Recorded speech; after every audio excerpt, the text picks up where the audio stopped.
Bayangkan hidup anda diganggu setiap hari selama 8 tahun hanya kerana seseorang terlalu obses dengan anda. Malangnya ini bukan sekadar kisah fiksyen seorang jurugambar dan seorang mahasiswi yang pernah jadi mangsa sebenar dan salah seorangnya dibunuh dengan kejam oleh peminat psiko. Walaupun laporan polis dibuat, ada yang masih bebas terus menghantui mangsa mereka. Adakah undang-undang kita cukup kuat untuk lindungi mangsa gangguan digital dan seksual ini? Di sini terdapat 5 kisah seram stalker di Malaysia paling menakutkan yang ramai tak tahu.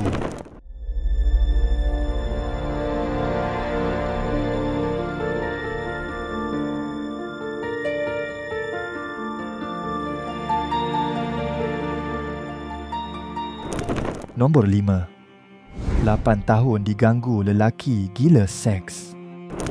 Menurut sumber Cosmo, kes gangguan seksual terhadap jurugambar Akasia Mardiana Daud berusia 32 tahun mencuri perhatian apabila dia memberitahu Mahkamah Magistrat bahawa sejak 2017 tertuduh Muhammad Safiq Rosli berusia 38 tahun mengganggunya secara berterusan hingga menyebabkan trauma, ketakutan dan menjejaskan kerjayanya.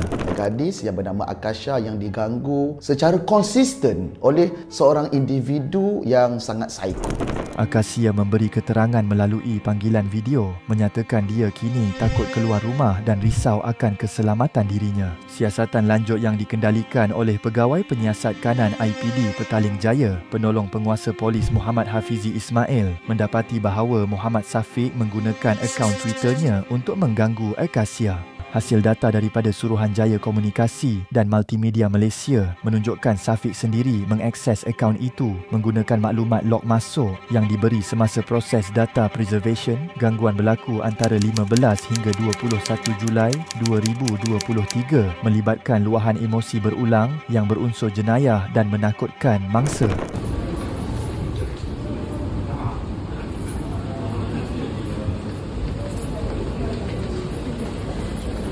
Muhammad Safiq menjadi individu pertama didakwa di bawah Seksyen 507A-1 Kanun Keseksaan dan tertuduh yang merupakan bekas pereka sambilan pada awalnya mengaku bersalah, namun mahkamah menolak pengakuan itu selepas bantahan awal berkaitan isu ketidakwarasan dibangkitkan pihak pendakwaan.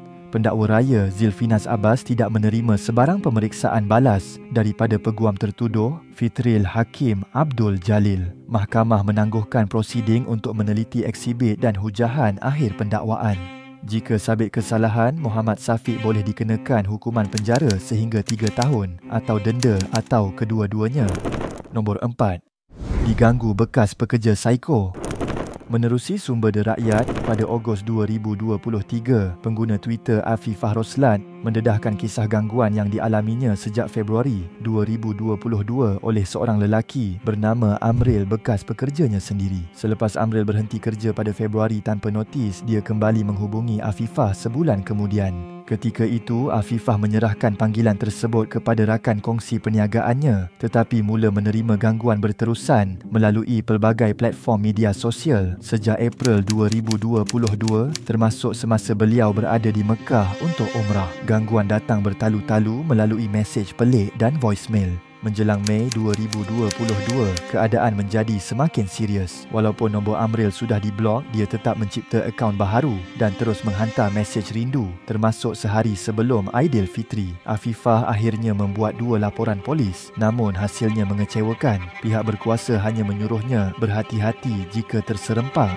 Kini Afifah hidup dalam ketakutan dan trauma. Kes ini membuka mata ramai tentang betapa bahayanya gangguan digital dan bagaimana sistem keselamatan kita masih belum bersedia menanganinya. Ia juga menjadi peringatan betapa mudahnya penjenayah bersembunyi di sebalik identiti palsu. Nombor 3. Kerap hantar perkara pelik-pelik setiap hari. Menurut sumber Hot FM, pelakon dan pengacara Ahirin Ahiruddin mendedahkan bahawa dirinya telah diganggu oleh seorang stalker yang juga kenalannya sendiri sejak tahun 2020. Gangguan tersebut menjadi semakin serius sejak awal tahun 2023. Lelaki itu mengetahui lokasi rumahnya dan bertindak melampaui batas sebagai seorang kenalan. Dia dah tahu dah rumah saya kat mana. So, dia selalu datang kat rumah nak maksudnya? Tak ada, tak. Okay. Tapi macam dia tahulah saya tinggal kat mana apa semua. Tapi itu yang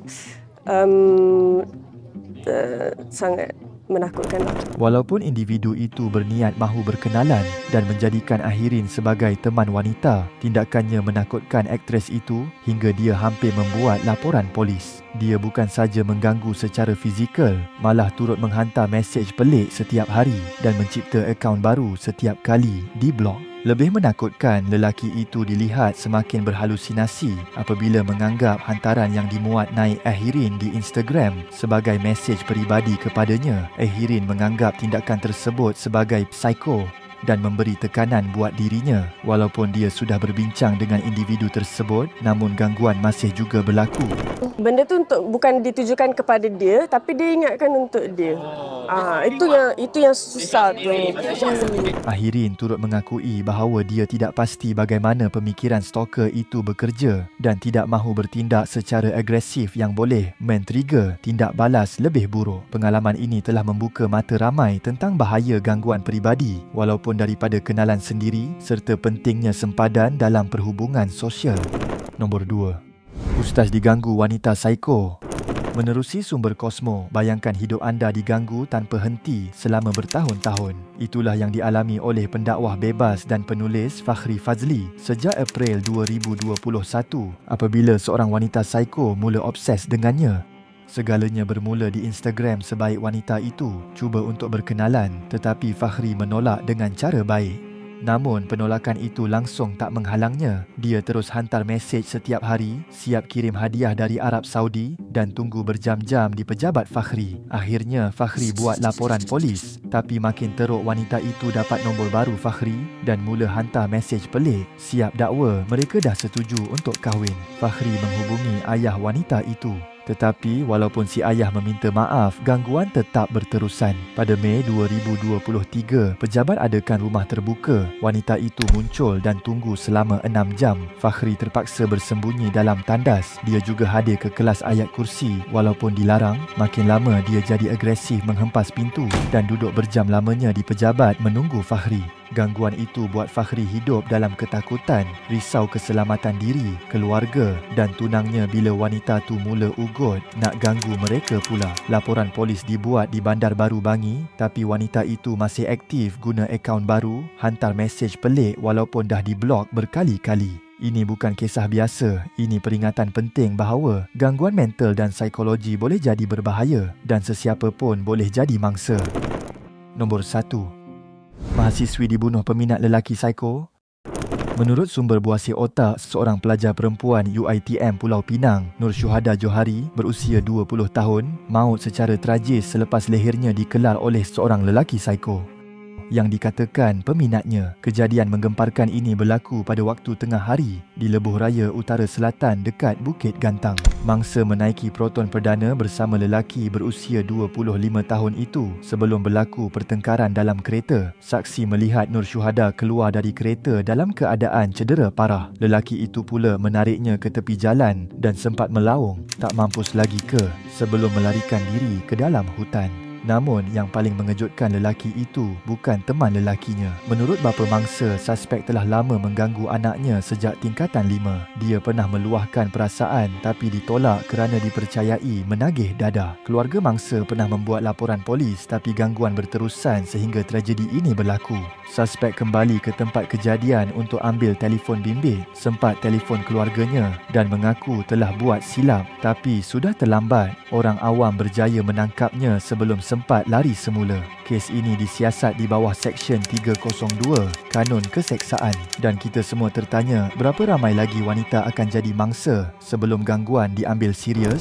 Setiap kisah ini membuktikan gangguan obsesif bukan sekadar minat berlebihan. Ia bermula dengan mesej pelik, kemudian bertukar jadi bayang-bayang menakutkan yang menghantui setiap hari. Dari ugutan, intipan hinggalah pembunuhan, semuanya berpunca daripada obsesi yang tak dikawal. Keselamatan mangsa diabaikan dan sistem pula lambat bertindak. Ini bukan isu kecil, ini amaran bahawa penyakit jiwa tanpa rawatan boleh jadi tragedi. Jom komen, pernahkah anda pernah mengalami situasi seperti ini? Komen juga kisah seram stalker Malaysia, manakah paling menakutkan? Komen juga idea video seterusnya. Komen terbaik akan admin pilih sebagai pemenang giveaway duit.